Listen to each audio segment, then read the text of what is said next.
अस्सलाम वालेकुम नाज़रीन, welcome to an other video. मैं हूं फैज़ान और आप देख रहे हैं गारमेंट टेक्निक्स। दोस्तों, क्या आप जानते हैं कि डार्ट किसको कहते हैं? जो कि आपको अपनी आम रूटीन में किसी ना किसी शर्ट पर, पैंट पर या फिर ड्रेस पैंट की बैक साइड पर जहां पर बॉन पॉकेट होती है उसके ठीक ऊपर वो जो डार्ट होते हैं उनका मतलब और उनका मकसद क्या होता है, आज इस वीडियो में हम इसके मुतालिक डिटेल डिस्कशन करने वाले हैं। तो आपसे गुजारिश है कि इस वीडियो को लास्ट तक जरूर देखिएगा और मेरे इस चैनल को सब्सक्राइब करना बिल्कुल भी मत भूलिएगा। तो चलिए नाज़रीन, स्टार्ट करते हैं हमारा आज का इंटरेस्टिंग टॉपिक जो कि है डार्ट्स पर।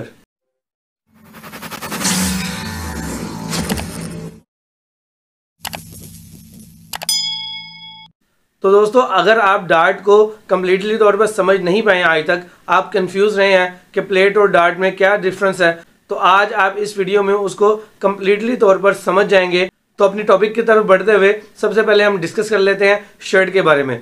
दोस्तों, शर्ट्स में भी दो किस्म की शर्ट्स होती हैं, एक होती है मैन शर्ट और एक होती है लेडीज शर्ट। आपने अक्सर लेडीज शर्ट में देखा होगा उसके दो जो फ्रंट पैनल है वहां पर और बैक पैनल जो सिंगल पैनल होता है उसके ऊपर आपको फिटिंग के लिए डार्ट नजर आते हैं और वो होते हैं लेंथ में।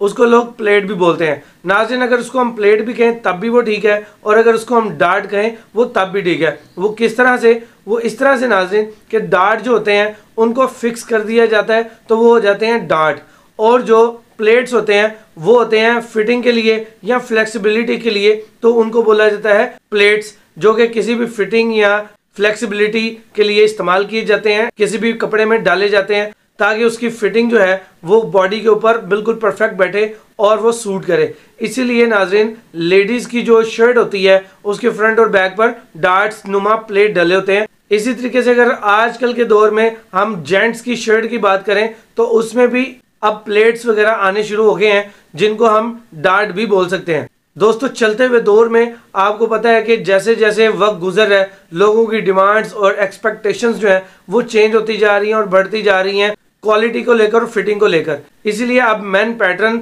या मैन शर्ट में भी उन डार्ट्स, उन प्लेट्स का इस्तेमाल किया जाता है। अब हम डिस्कस कर लेते हैं पैंट के बैक साइड पर डार्ट जो डलते हैं, आपको ठीक बॉन पॉकेट के ऊपर वाली साइड पर जो डार्ट नजर आ रहे होते हैं उनका मकसद नाज़रीन ये होता है कि उसकी शेप बनानी होती है। यानी आप में से अगर कोई भी शख्स जीजीटी को यानी गर्बर गारमेंट टेक्नोलॉजी को अगर समझता है तो वो मेरी इस बात को आसानी समझ जाएगा कि ऊपर से जो डॉट दिए गए होते हैं वो किस लिए होते हैं। वो जो डॉट होते हैं नाज़रीन उनको फिटिंग के लिए दिया जाता है ताकि उसकी एक वेस्ट बेल्ट की शेप बन सके। ऊपर से वेस्ट बेल्ट वाली साइड पर नोचेस दिए गए होते हैं ताकि उसको जब नोचेस को आपस में मिलाकर कच्चा कर दिया जाएगा, ब्लाइंड स्टिच लगा दी जाएगी, तो क्या होगा कि वेस्ट बेल्ट की एक शेप बन जाएगी। तो उससे वेस्ट बेल्ट की फिटिंग और ह्यूमन बॉडी के ऊपर उसका जो ठहराव है वो बिल्कुल परफेक्ट हो जाता है। अब वो जो डार्ट होते हैं ना दोस्तों, वो भी दो तरह के होते हैं, एक होता है स्ट्रेट डार्ट और एक होता है मर्जिंग डार्ट। जो स्ट्रेट डार्ट होते हैं ये होते हैं डार्ट कम प्लेट, यानी कि ऊपर से जब डार्ट डाल दिया जाता है स्ट्रेट, नीचे से वो प्लेट की तरह ही दिखते हैं लेकिन वो फ्लेक्सिबल नहीं होते, वो लॉक कर दिए जाते हैं। तो अगर आप उसको प्लेट और डार्ट का मिक्सचर कहें तो वो गलत नहीं होगा।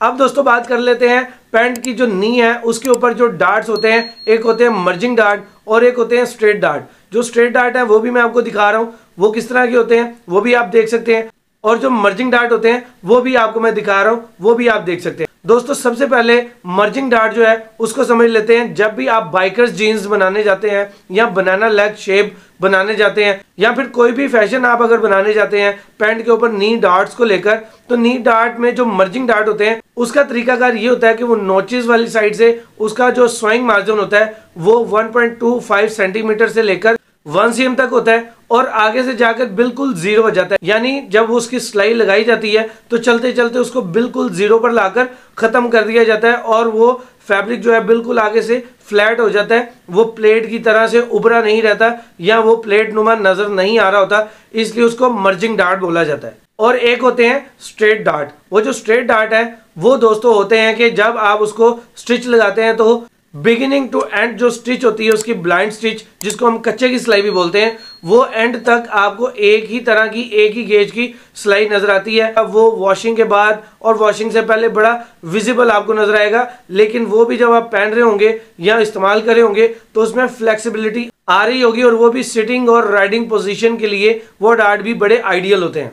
अब बात कर लेते हैं तीसरे और आखिरी डार्ट के बारे में। वो जो आखिरी डार्ट है उसके मुतालिक मैं आपको बता देता हूँ, वो भी बहुत सिंपल है। नीचे से उसका जो स्विंग मार्जिन है वो पैर की सिलाई यानी कि फुट की जो आधी साइड होती है उसको फॉलो करते हुए एक सिलाई लगा दी जाती है। उसको भी मर्जिंग डार्ट की तरह से ही मेक किया जाता है। उसके ऊपर जब टॉप लगाई जाती है तो दोस्तों उस टॉप को सिर्फ एज स्टिच की तरह लगाया जाता है। उसकी जो इनर स्टिच होती है, ब्लाइंड स्टिच होती है, वो 7 mm से लेकर 0 भी होती है और वो स्ट्रेट भी होती है, यानी 5 mm की सिलाई वो भी आप स्ट्रेट ले आते हैं और पैर की सिलाई है वो भी आप स्ट्रेट ले आएंगे।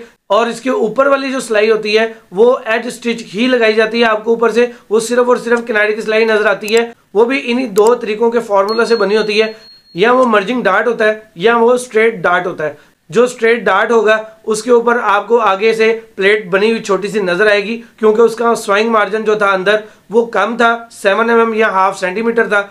इसी तरीके से अगर उसका मर्जिंग डार्ट आप देखेंगे तो वो एज स्टिच लगने के बाद आगे से बिल्कुल फ्लैट हो जाएगी, बैठ जाएगी। तो दोस्तों मैं उम्मीद करता हूं कि आपको आज की इस वीडियो में मर्जिंग डार्ट, स्ट्रेट डार्ट और फिर एज डार्ट के बारे में तफसीली तौर पर पता चल गया होगा। अगर आपको ये वीडियो पसंद आई हो तो इसको लाइक और शेयर ज़रूर कीजिएगा और मेरे इस चैनल को सब्सक्राइब करना बिल्कुल भी मत भूलिएगा। नाज़रीन, इसके साथ साथ अपनी राय का इज़हार कमेंट सेक्शन में ज़रूर किया कीजिए, क्योंकि इसी से मुझे पता चलता है कि आपको ये वीडियो कैसी लगी और आने वाले टॉपिक में आप क्या नया जानना चाह रहे हैं। तो मैं कोशिश करूँगा आपके लिए उसी टॉपिक से रिलेटेड वीडियोज़ लेकर आता रहूँ। तो दोस्तों मुझे दीजिए इजाज़त, मैं मिलूँगा अब आपसे इसी तरह के एक इन्फॉर्मेटिव टॉपिक के साथ। तब तक के लिए अल्लाह हाफिज़।